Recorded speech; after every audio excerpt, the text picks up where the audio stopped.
Welcome to another episode of the Apex Perspective podcast. Today I have with me Mike Lee, who is the founder of Peregrine Coaching and Talent. He's a multiple-time entrepreneur, and now he focuses on exit strategies. Mike, can we begin with your background, more about your background, and how it led you to Peregrine Coaching and Talent? Yeah, sure. So I frequently say I was the blind nut or blind squirrel tripping over the nut with getting started in the world of people. I mean, at the heart of things, I'm a connector, and I grew up kind of nerding out about, okay, what makes a person do this? What makes a person do that? And when I went to university, focused on communications, and I took every class that I could around all of that sort of stuff. And that's really the center of gravity for me. What matters most to me is people, and specifically the relationship between a leader and their people. Because if you're talking about somebody starting a company, which I've been part of many times, not just myself, but working with founders who do that, but then also leaders who are trying to exit their companies. At the heart of it is the people. And so that's really what I nerd out on is, you might think of it as human capital, but I just think of it as people. But yeah, I ended up in the tech industry right around the time the .com was bursting. And, what I just told you was very, very true. I had to learn a whole new way of recruiting than what people were doing when I was a rookie tech recruiter. And what I learned was that leaders really needed people they could connect with on, frankly, just an emotive, intangible level. And we're talking about people who went to some of the best universities in the world. And so that was my secret sauce, still is my secret sauce, understanding how people connect with each other. Right. So we've had the pleasure on this podcast to be talking to a lot of entrepreneurs who've actually exited companies. From your perspective, which is going to be really interesting, is how does a company evaluate if they're ready for an exit, and what are some potential issues that they can run into that they're not prepared for beforehand? Yeah, so I look at it in sort of a three-part, foundation, if you will. I want to make sure I know, okay, what is this founder planning to do next? Maybe they're early in their career and they're, okay, I'm going to start another business. I'm ready to sell this one and move on to another one. Maybe they're later in their career and they're trying to figure out if they want to start another business or somewhere in between. But either way, I need to know what's next for them. What do they see happening on the movie reel of their mind when they think about after they have, either exited or sold or transitioned the business to someone else, however that works out. And then the second piece that I look at is, what are their financial plans? Everybody has financial plans. Even if you're in your early 20s and you're starting your first company, you've done really well, you're thinking about money, just like somebody who's 20 years their senior. And then the last part that I think about is like, okay, what's actually happening in the business, specifically with people and processes? Because this is where most entrepreneurs fall down, is usually one of those three at least. But if they've got all three ready, then they're ready to hit that next chapter. If I'm right, there's a term called founder syndrome, in which certain companies depend on the current founder in place. Has that been an issue you've identified? Say that for me one more time. I want to make sure. Yes, absolutely. So there's a term called founder syndrome that I might be correct about, or I might not be. From what I understand, it's when a company or a business is dependent on the current founder and their potential brand, or potentially them being involved in the business, and then it potentially can make it a bit more difficult to exit or potentially pass along. Has that been an issue you've identified yourself? Yeah, for sure. Especially with founders who are earlier in their career. Most founders I work with who are on their third or fourth exit, they kind of figured out that piece, but usually they figured it out the hard way. And so a founder who's earlier in their career, one of the best things they can think about is, why should this business be dependent on me? It certainly is dependent on them. Whoever invested in them in them as the person, much more so than they invested in the idea. So yes, there's a lot of that happens in the mind of a founder. And the best thing that they can do is figure out how to make that story less about just them and less dependent on them, and more about this awesome team of people that's helping them execute. Right. So there's the third category you mentioned, which is talking about the health of the business itself and what is going on with the business itself. What do you specifically look for? So I look for a business that's not dependent on the founder. That's the shortest and most succinct way that I can put it. But what does that look like? If I'm unpacking that, I'm looking for four things really. Number one, I'm looking for, what's their brand? with their customers. How does their brand feel about them? When you and I walk into an Apple store, for example, there's this instant feeling you get walking through the door. And for anybody who's an Apple fan, that's a good feeling. Just kind of depends on who you are. And then I just look got my new phone, right? So I know what that feeling is. You're ahead of me. I haven't gotten the new one yet, but I'll be there. I'm sure. I understand the feeling. Yeah, absolutely. Yeah. So that's the first thing I look for, the brand with the company. The second thing that I look for is, okay, do they know where they are in their community? And that could be like a physical community if they're regionally focused, or if they're a technology company and you're not tied physically, what's the thought group that you're a part of? Those are the easy ones, frankly. If you don't have a great customer brand, and if you don't have a great brand in the community that you sit in, you're probably not thinking about exits and all that sort of thing. The other two are the most important, and that's the people side of things. Who do you have? And specifically, I look for, is a founder really good at attracting great talent? We frequently think about the hiring process and all of that, and that's great. But the best founders are ones who have sort of this innate ability to attract awesome people to them. Yeah. And then the second piece of those last two is the systems and processes. And unfortunately, most founders have all of that up here, or they have like a version of up here that doesn't match what might be written down in playbooks or processes. So yeah, those two toughest pieces are, again, who do you have around you, and what are your systems and processes? So if you decided you were done today, is that business still running without you? In regard to that point about having systems and processes potentially in your mind as a founder, but it looking different on paper of what the reality is, what issues does that cause essentially? Well, the question you have to ask yourself is, can anybody else run this business the way the founder has? Because no one's, my uncle used to say something is worth about as much as someone else is willing to pay for it. And if that someone else can't come in and run the business better than the founder, they're not going to buy it. They're not going to try to acquire it. That's just not going to happen. What's your evaluation process to determine if a company is dependent on the founder? So I sit down with them and I do a readiness assessment of the founder themselves and of the business. It's a two-part assessment, and then I score them on my own scorecard that gives me then an overall value. And then I actually literally map that to the multiples in their industry to assign a value for the company. But the personal side is pretty critical because, again, an investor is not investing just in an idea. They're investing first in people. When I was at Menlo, I learned this firsthand. The investors there, the first question and the last question we always asked is, do I actually want to work with this founder? And we had a lot of deals we passed on where everything else was in place. But at the end of the day, the investor said, honestly, I've only got so much time in the day. I just don't think we're a match for each other. And that wasn't because the investor thought they were awesome or more awesome than the founder. It was just that there was something missing. So I look for that personal readiness. And then on the business side, I look at, what's happening in the business from a metric standpoint for sure, but there's some intangibles in there too that you have to measure in some way. How often is the case that a founder may not be aware of it? Because I'm sure that it's quite difficult to be self-aware in this regard. How often is it that the company is actually dependent on the founder? Have you found? Oh, almost all the time. Almost all the time. Even in the most healthy business, they're still overly dependent on the founder. And the whole process of deciding that you're going to exit is tied at the hip with helping the founder not be dependent themselves on the business, much less the other way around. I apologize for interrupting, but does the size of the company impact that evaluation, or is it typically the same situation? Same situation. It can be an itty bitty startup that's gone through maybe 1 or 2 rounds of funding. I have a company that I work with right now that's they're small-ish company, 500 million, but they're doing extremely well.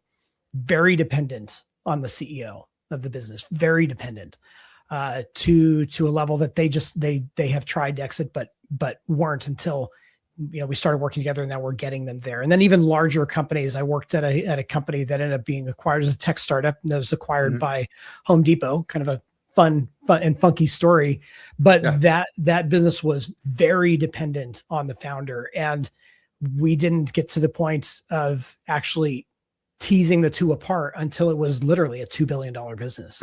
Right. So yeah, all stages. And if a founder is trying to exit and is trying to sell their company, typically the companies that are considering buying them out are going to probably be able to tell if this company is dependent on the founder or not, and that probably can hurt the valuation a lot. Is that yes. typically true? Yeah. In the due diligence process, the purchaser, the buyer, regardless of who it is, even, I mean, literally it can be a very strategic sale, or it could even be a management buyout. They're still looking at everything that's happening internally to see if it's a business they can run better than the founder who started it. Right. And in regard to the people side of things, which I think is going to be a really interesting perspective, why is that so important firstly? And what is your thesis behind having the right people in the company? Yeah, really good question. This is one of the parts that I love to nerd out on. It's an important question to ask because the people are really all that matters. I told my kids when they were in high school looking for their first job, if you find a boss when you're flipping burgers, you're going to stay there for a long time. You can take a sexy job with a boss who doesn't treat you well, and you're just not going to stay. So it's true for all of us as we work our way through our career. So what I look for in the talent is, and this is a bit provocative. You've probably heard of, like, there's a book called Who Not How. There's all of these really great books, and there's some truth in books like that. But I'm a firm believer in the how. And what I mean by that is how a person functions, the intangibles. There are even things like competency frameworks that companies have. But I look at a company's culture. I look at what's in their kudos slides and their all hands decks. I look at all of the stuff that is happening in a business for how the high performers function and how badly the other people in the company want to function like those people.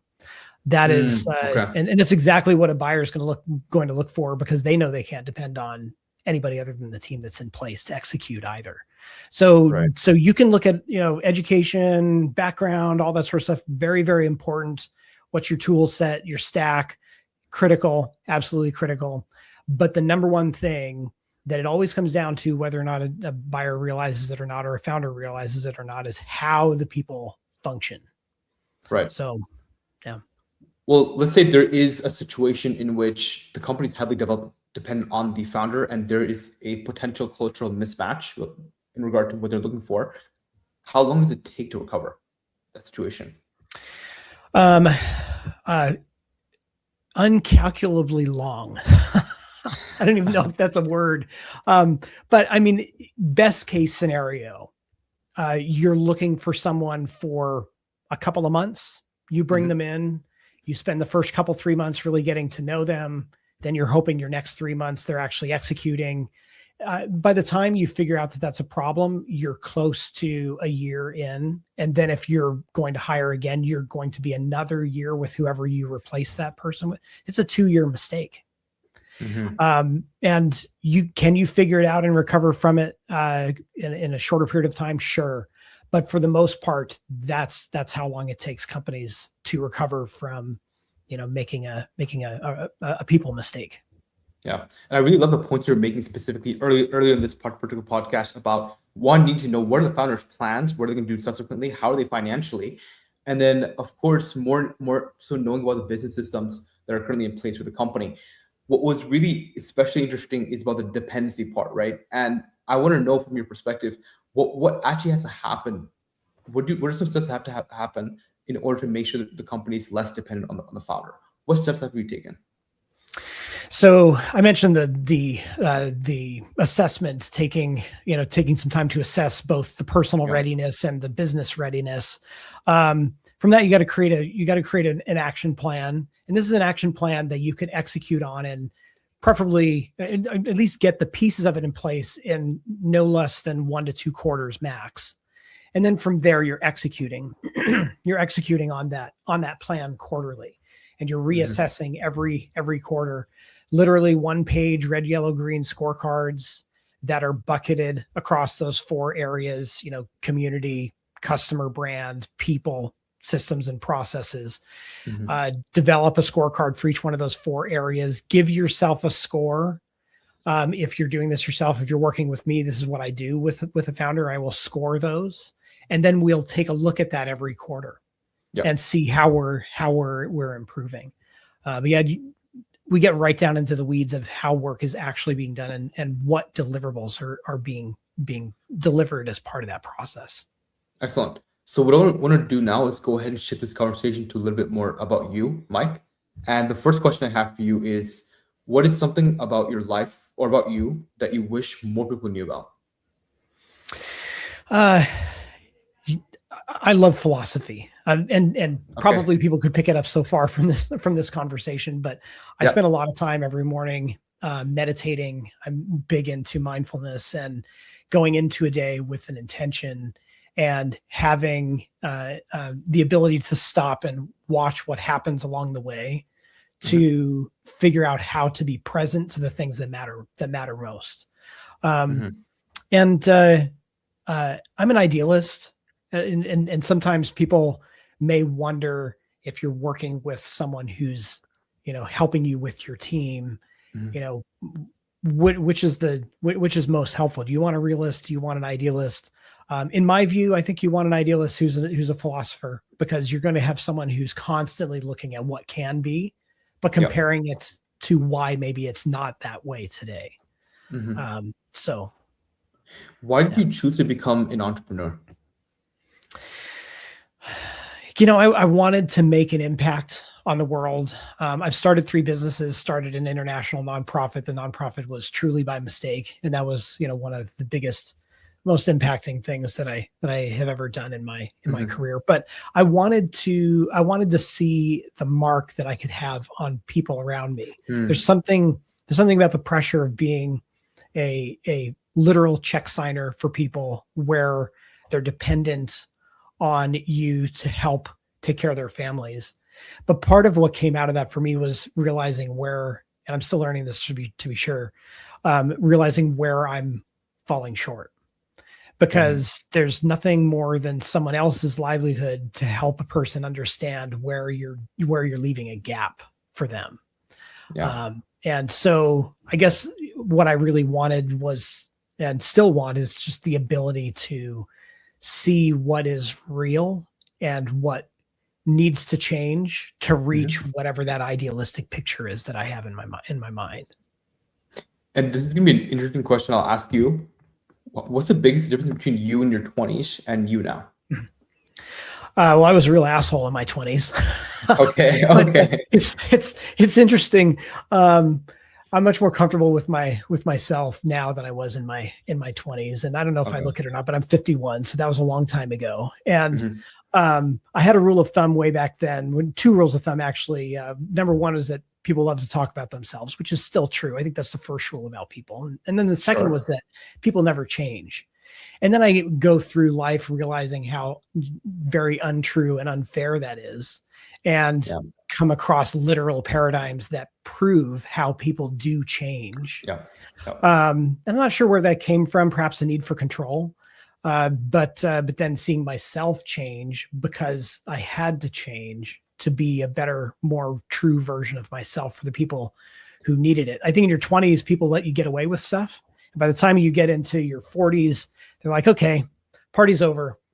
We're not going to let you get away with that crap anymore. You've got to Yeah. be a dependable person that feels like those around you actually matter. So Yeah. Yeah. So what I'll do now is share a quick perspective on fitness and health, and we'll go ahead and conclude the podcast with your plans for this year or the following year, or yeah. whatever we want to include for the podcast. The main perspective I want to share today is really about making a health approach, a fitness approach, as time efficient as possible. As you know, Mike, a lot of my viewers are entrepreneurs and executives themselves. So really to start with the requirements in order to really figure out the most effective and efficient pathway. There's really 2, and this is something you can get from PubMed. One is your movement, and the second is your calorie intake. Out of these 2, what actually takes most of our time is the movement. So how can you really restructure that to be as time efficient as possible? The first thing you need to do is really recognize what is the traditional route. The traditional route is going to a gym and going to studio and exercising there. But the days that you're traveling, the days that you are stuck in the office taking calls, the days that you just don't have that capacity, which is not uncommon for a lot of entrepreneurs and executives, is the same day that you lose a lot of progress, or those are the days you lose a lot of progress and potentially may not would make the proper progress towards your goals. So how can you really restructure that based on the requirements? Instead of focusing on a location dependent approach, I would focus on a location independent approach. Something you can do anytime, anywhere, and that adapts to your schedule, as opposed to you making time for it.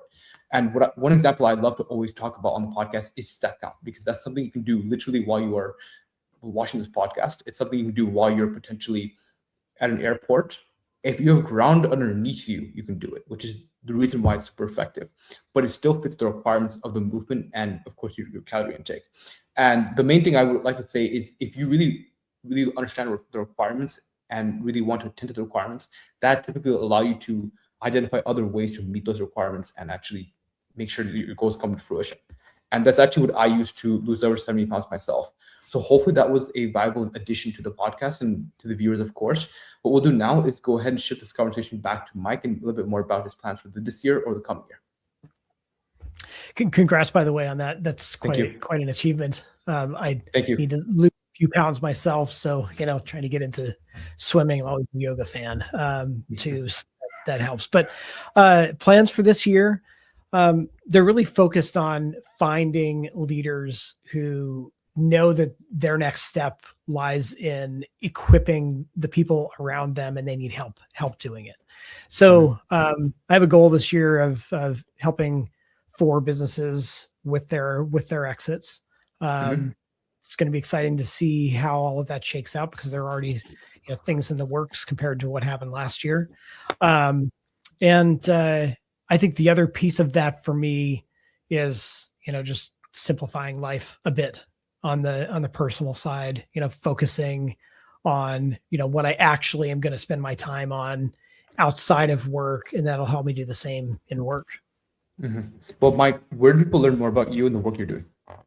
So you can find me on LinkedIn, all the socials. I have a new blog on Substack, at Mike Lee, and then my company website, which is peregrinetalent.com.